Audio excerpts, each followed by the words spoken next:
नमस्कार साथियों, स्वागत है आप सभी का स्मार्ट क्लासेस फुल एग्जाम पर। दोस्तों, हम लोग अभी ऑल स्टेट पीसीएस और यूपीएससी में पूछे जाने वाले प्रश्न पत्र 1 के बारे में डिस्कशन कर रहे हैं। आज का हमारा टॉपिक है सैयद वंश। दोस्तों, आज का जो हमारा टॉपिक है सैयद वंश और इसके साथ में हम लोधी वंश भी पढ़ेंगे। हमारा मेंस के साथ साथ प्री के भी पॉइंट ऑफ व्यू से बहुत ही महत्वपूर्ण टॉपिक है। तो आइए आज के डिस्कशन को स्टार्ट करते हैं।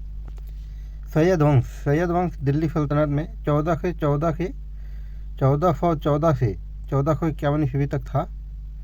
इसका सबसे पहला शासक और संस्थापक खिज्र खां था और इसका कार्यकाल 1414 से 1421 ईस्वी तक था। यह सैयद वंश का संस्थापक था। तैमूर ने खिज्र खां को पंजाब और मुल्तान का सूबेदार नियुक्त किया था। इसने दौलत खां को पराजित करके दिल्ली का स्वतंत्र शासक बना। ये जो खिज्र खां था, ये दौलत खां को हराकर दिल्ली का स्वतंत्र शासक बना था। खिज्र खां स्वयं को पैगंबर मोहम्मद साहब का वंशज मानता है। खिज्र खां दिल्ली का स्वतंत्र शासक था, लेकिन यह स्वयं को तैमूरियों का राज्यपाल मानता था, क्योंकि तैमूर ने ही इसको यहाँ का सूबेदार नियुक्त करके गया था। इसने सुल्तान की उपाधि ग्रहण नहीं की और ना ही अपने नाम का सिक्का जारी किया। इसने रैयत-ए-आला की उपाधि के साथ शासन किया। मुबारक शाह, तो इसका कार्यकाल 1421 से 1434 ईस्वी तक था। इसने विदेशी प्रभुसत्ता को नकार दिया और सुल्तान की उपाधि ग्रहण की। इसने मालवा के शासक हुसंग शाह और जौनपुर के शासक इब्राहिम शाह फर्की से अपने दुर्बल राज्य की रक्षा की, यानी कि जो मुबारक शाह था।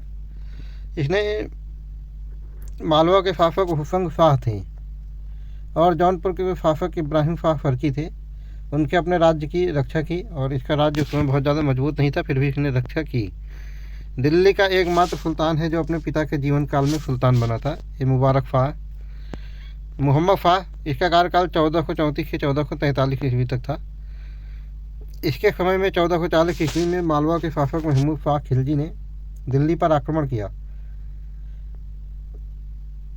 इस 3 दिनों के भीषण युद्ध के बाद दोनों में संधि हो गई और महमूद शाह खिलजी वापस मालवा चला गया। यानी कि मोहम्मद शाह के समय में जो महमूद शाह थे, इन्होंने मालवा के राजा शासक थे महमूद शाह, इन्होंने दिल्ली पर आक्रमण किया था मोहम्मद शाह के समय में। 3 दिन तक तो बहुत भयंकर युद्ध चला था, लेकिन उसके बाद ये जो महमूद शाह था, ये अपना मालवा वापस चला गया था। अलाउद्दीन आलम शाह, इसका कार्यकाल 1443 से 1451 ईस्वी तक था। यह सैयद वंश का अंतिम और सर्वाधिक अयोग्य शासक था। अलाउद्दीन आलम शाह, इसने अपने वजीर हमीद खां से झगड़ा हो गया और नाराज़ होकर यह बदायूं चला गया। यानी कि इसका झगड़ा, इसका जो वजीर था हमीद खां, उसके इसकी झगड़ा हो गया और यह उसके नाराज़ होकर बदायूं चला गया। नेक्स्ट है हमारा दिल्ली सल्तनत में लोधी वंश। लोधी वंश का कार्यकाल 1451 से 1526 ईस्वी तक था। लोधी वंश के शासक अफगान थे। यह अफगानों की शाहू खेल शाखा से संबंधित थे। इसके पहले शासक थे बहलोल लोधी। इनका कार्यकाल 1451 से 1489 ईस्वी तक था। यह लोधी वंश का संस्थापक था। यह दिल्ली के सुल्तानों में सर्वाधिक समय तक शासन किया। इसने अफगान अमीरों के साथ समानता का व्यवहार किया। यह कभी ऊंचे सिंहासन पर नहीं बैठा, बल्कि यह कालीन पर बैठता था और इसके चारों तरफ इसके अमीर बैठते थे। दोस्तों, कितनी बढ़िया बात लिखी गई है यहाँ पर, मतलब डेमोक्रेसी का, राजा की फ्लेक्सिबिलिटी का कितना बढ़िया उदाहरण है बहलोल लोधी। यह कभी ऊंचे सिंहासन पर नहीं बैठा, या कालीन बिछा कर बैठता था और इसके चारों तरफ अमीर बैठते थे। अमीर यानी कि जो इसके मंत्री वगैरह थे, कैबिनेट थी वो।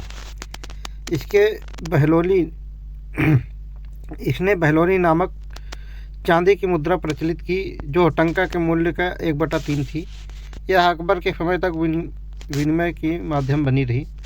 बहलोल लोधी जौनपुर के शासक हुसैन शाह फर्की को पराजित कर जौनपुर दिल्ली में मिल गया। सिकंदर लोधी, इसका कार्यकाल 1489 से 1517 ईस्वी तक था। यह एक हिंदू माँ का पुत्र था। इसकी माँ का नाम जयबंद था।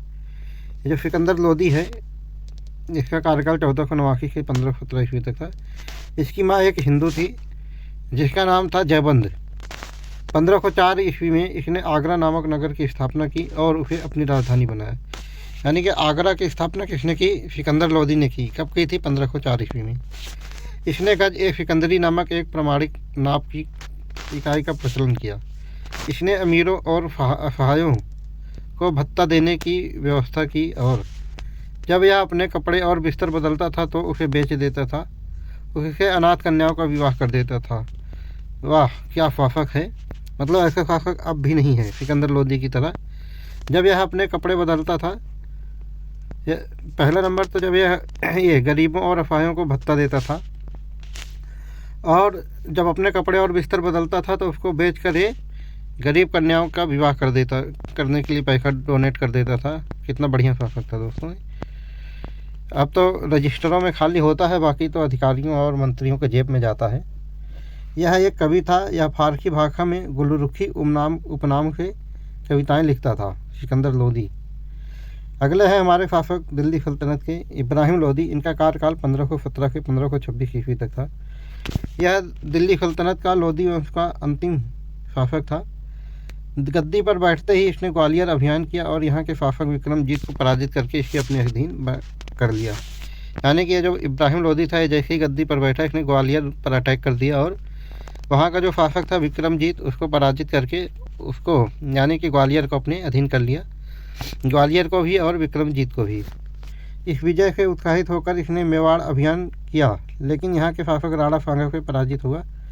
1525 ईस्वी में बाबर पंजाब को जीतकर आगे बढ़ा और 21 अप्रैल 1526 को पानीपत के मैदान में बाबर और इब्राहिम लोदी के बीच युद्ध हुआ। यानी पानीपत का पहला युद्ध यही है 1526 ईस्वी का, जो कि बाबर और इब्राहिम लोदी के बीच में हुआ था। इस युद्ध में इब्राहिम लोदी पराजित हुआ और मारा गया। पानीपत के प्रथम युद्ध का परिणाम यह रहा कि भारत में लोदी वंश के शासन का अंत हुआ और मुगल वंश की स्थापना हो गई। आगे चल के आप देखेंगे मुगल वंश ने बहुत ज़्यादा समय तक राज किया दिल्ली में और भारत में भी। इब्राहिम लोदी एकमात्र सुल्तान था जो युद्ध भूमि में लड़ता हुआ मारा गया। यानी कि इब्राहिम लोदी एक केवल इकलौता ऐसा दिल्ली सल्तनत का सुल्तान है जो युद्ध के मैदान में लड़ता हुआ मारा गया। तो दोस्तों आज का डिस्कशन हम यहीं पर समाप्त करेंगे। कल फिर मिलेंगे दोस्तों इसी चैनल पर नेक्स्ट वीडियो के साथ। तब तक के लिए आप वीडियो को देखिए, एंजॉय करिए, नोट्स बनाइए, पास होइए और पसंद आता है चैनल को लाइक, सब्सक्राइब और शेयर करिए। जय हिंद दोस्तों।